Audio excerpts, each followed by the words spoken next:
Okay, so we're in the third bed that we're going to film today, and this is our big 8x8 bed with a divider down the middle.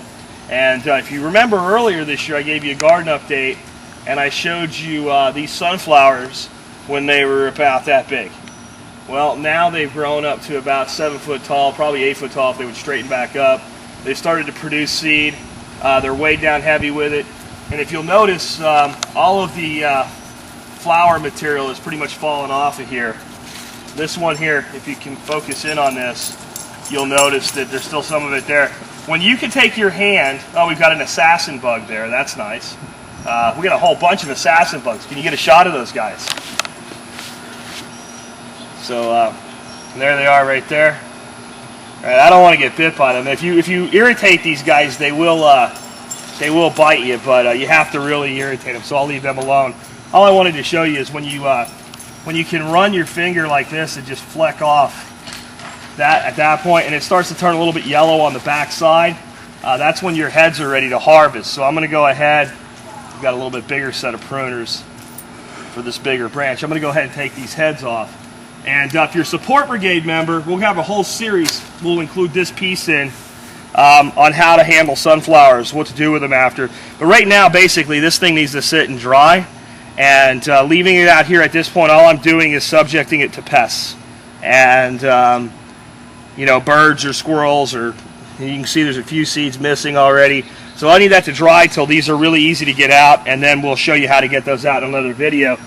What I wanted to show you more, though, in this one, is what I'm doing with this entire setup here.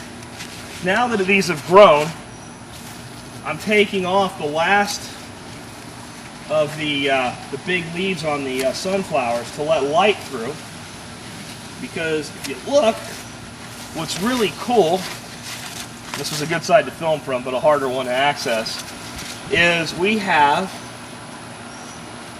I want to cut that there, we have purple pole beans.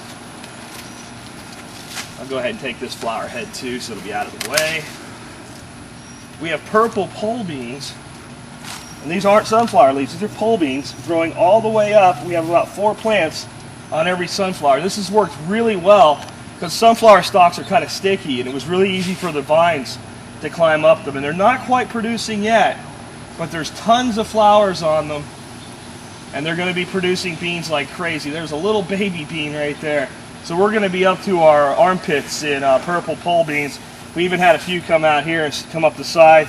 Again, you see more of the squash that we lost to the vine borers this year. That's too bad. So I won't film it because it'll be boring if you watch me trim this. But what I'm going to do is go through here and trim all of these leaves off of these giant sunflowers, trim all the heads off, put them away to dry, and that'll leave the sun to hit the beans full force now and let them take over the structure. Down here, since we lost our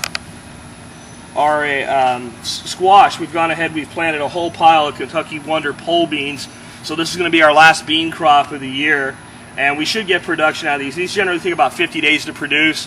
We're at like August 15th right now, so that should put us into production by about September 25th based on when I planted them. And they're doing pretty well. It's pretty hot right now, so they're kind of wilty. If we come back in a little bit, they'll look a lot better. And then real quick, I wanted to show you our okra. Just because if you're a supporting members brigade and you saw the garden earlier this year, you remember when the okra were about that big. And as I said, it didn't take long for them to get here. We've got a few, I'll let them get a little bit bigger, but we've got a few little okras on them. We're starting to get our side shoots out. And I've been waiting to do this until I had it on video. I've got one that I've saved for seed for next year. And if you want to save okra for seed, you want to let it get way past the point where you pick it. Now, you wouldn't want to eat that anymore. That's hard. But that's going to be, that'll produce enough seed stock for a little bit of okra that we like to grow for next year. And so that's pretty much it, other than Dorothy has her pretty flowers here in the other part of this bed that brings a lot of our beneficial insects in. And that's done pretty well for us with pest control this year, other than the squash vine borers that we just weren't able to handle. So with that, we'll go ahead, I'll sign off, and tune in next week. We'll try to have some more videos for you. So I decided to go ahead and splice this little piece here in the end, and what you're looking at now are those same 7 or 8 giant sunflowers, but they've been completely trimmed. Everything you're looking at now is just beans, purple pole beans, and the sticks of the sunflowers. And it's a little bit dark right there. See if I can lighten it up for you. I'll move back around the other side.